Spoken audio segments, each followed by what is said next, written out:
Pri otázke, čo je lepšie medzi FNAF filmom a jeho knižnou adaptáciou, by ste pravdepodobne povedali, že je toto isté, lenže opäť je pravdou.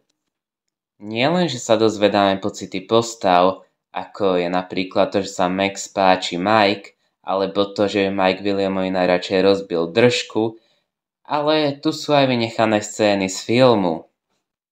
Jednou z nich je tá, kde sa Mike cíti previnilo za to, že svojmu kolegovi, ktorého meno som zabudol, nedal knihu Dream Theory. Preto sa Mike vydal kúpiť smoothie nielen sebe, ale aj jeho kolegovi. Taktiež sú tu scény smrti viac brutálne, ako je tá, kde Cupcake napadne Karla ako rozhúrená čivava. Ja by som sa teraz vrhol na vašu najobľúbenejšiu scénu, a to príchod žltého králíka, a.k.a. Spring Bonnieho. V tejto scéne sa objaví aj Garrett, ktorý mizne s hláškou "Je tu". Na scéne sa vráti do tmy a na scénu prichádza Shaggy, teda William Afton. Ten tu namiesto kecávania Mikea dokope, a to myslím doslovne.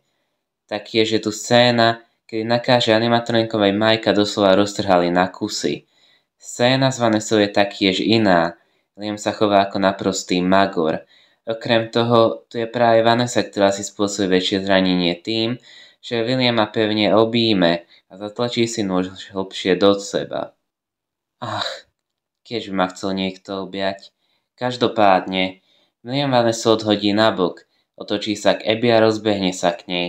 Ako však vieme, cestu mu skríži Foxy. Scéna s animatronikmi je podobná ako v filme, až na to, že sa namiesto hlášky "vždycky sa vrátim", William na animatronikov vrhne. Zničiť sa mu ich však nepodarí a on tak bude poslaný späť.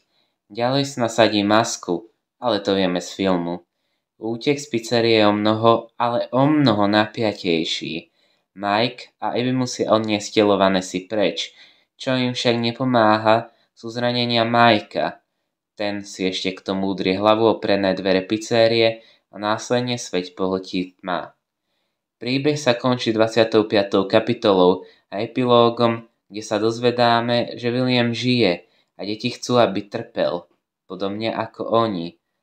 Možno som tu toho nepovedal veľa, ale z mojej skúsenosti viem posúdiť, že je novela lepšia.